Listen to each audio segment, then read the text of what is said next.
Hello everyone, welcome to Karma Education. This is the channel for UGC NET education subject and it has a target to cover the whole syllabus of UGC NET education subject particularly. And the good thing is I have completed subunit A of unit 2. Now I am starting to present my own view on subunit B of unit 2. Thank you for your appreciation. Stay tuned. Initially, I would like to go through the subunit B syllabus once. It has 4 broad topics. First one is relationship between policies and education, then a linkage between educational policy and national development, then third one is determinants of educational policy, and lastly or fourth one is process of policy formulation. Process of policy formulation includes analysis of the existing situation, generation of policy options, evaluation of policy options, making the policy decision, planning of policy implementation, policy impact assessment, and subsequent policy cycles. So this is the syllabus of Unit B. In this video, I am Konkona Pal going to talk about a relationship between policy and education. Introduction.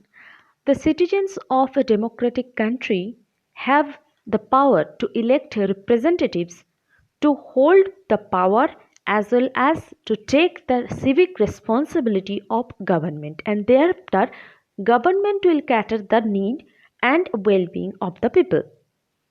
According to 86th Amendment of the Constitution of India, education became a fundamental right. It means it is the responsibility of government to provide free and compulsory education to all in the age group of 6 to 14. Now, among the 138 crore population of India, more than 12 crore are under the age group of 6 to 12. To provide education among such a large number of students is not a matter of joke, isn't it? So government should have a systematic framework. Okay. Then as well as people should be aware, conscious, understandable about to be eligible to elect a representative who will hold the power and civic responsibility of government. Here people should have realization power to elect proper representative who can hold the power. And for this education is needed. For realization, to construct the realization analyzation power of people, education is must needed thing. So from lower level to higher level education system, there is a tremendous need of continuous assessment and formulation of policy. Policy. Policy is a set of principles or rules or guidelines or standards to guide decisions and achieve rational outcomes by an organization. This is the definition of policy.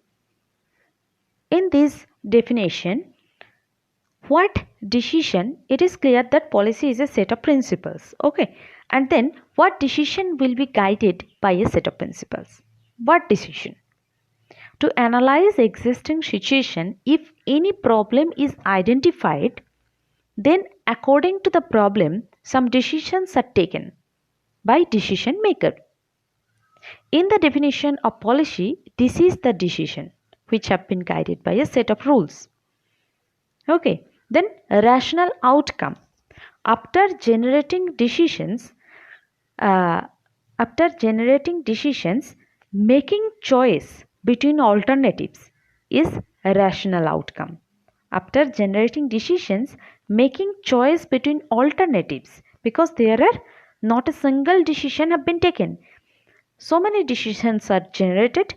Among the generated decisions, making choice between alternatives is a rational outcome.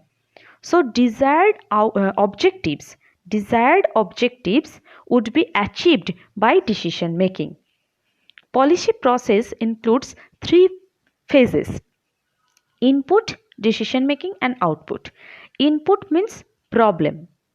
Decision making means generating some decisions, and output means Transform of decision into action.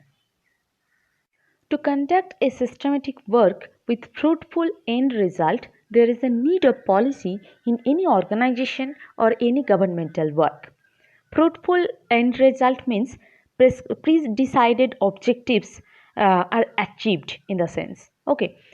It helps to identify shortcomings, means any problem, any defects, and also direct to overcome various issues. It means it helps to identify any defects in the existing situation and also direct to overcome various issues.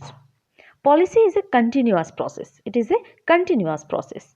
It starts from identification of problem and through process means formulation of decision, or you can say that generating the decision. It comes to an end by implementation of decision which have been taken at the time of policy formulation. So it is the process. It starts from the identification of problem. Through process, it comes to an end by implementation of some decision which have been taken at the time of policy formulation. Education. Education is a broad term. It is a dynamic aspect of society. Like society, education is also not a static phenomena. It changes its nature as per the need of society. Since beginning, there is an unchanged part also in the education system. It is not static, but also one unchanged part we can see if we observe it very clearly. It can be seen that since beginning, it always helps to awaken citizens of a nation, isn't it? Directly or indirectly, it is the responsibility of a nation to provide the essentials to education so that it can add values continuously. Education is broad section under government which depends on various policy formulation and implementation. So education is directly, or you can say indirectly, it is the responsibility of government of a nation which depends on various policy formulation and implementation, and various policy formulation and implementation besides depends on education. So there is a interlink relationship between the education and policy. Now the main topic is relationship between policies and education. Direct relationship between policy and education can be observed in the system. Government of India appointed various committees and commissions in education sector to look after about curriculum, syllabus, textbook, evaluation process, medium of instruction, teacher training, teaching method, etc. since pre-independence period. This covers a broad area of education system, like to know the existing education system, to understand the defects of existing system, to give suggestions to improve the education system to government, to open new direction of education, to know the policy implementation impact on existing education system, etc. For the improvement in education sector in a systematic way, various policies helps to the government by providing various recommendations or suggestions. For example, Government of India launched Operation Blackboard program as per the recommendation of National Policy on Education NPE 1986. NCF 2005 reduced curriculum load based on the report on Yashpal Committee report titled Learning Without Burden. In conclusion, we can say that the improvement of education inclined towards identification of problem. First of all, identification of problem. Then based on that identified problem, policy formulation. After that, implementation of policy. And lastly, impact of policy implication on education system. It is an iterative process, continuous process, never ending process. Okay. And then when policy change is needed within a educational policy, listen attentively that when policy change is needed within an educational policy, then a policy process begins from starting. Okay, it may use duplicate analysis of alternative options, evaluation and planning that carried out earlier. This is known as subsequent policy cycle. It is another topic of this subunit also. This is very important and it is also related with this topic, I think. So that's why I included over here also, that there is a subsequent policy concept also in educational scenario. So there is an interdependence of relationship between policy and education. Be connected with my channel to get more information about each topic of UGC NET education syllabus. I am also taking online class for UGC NET education subject.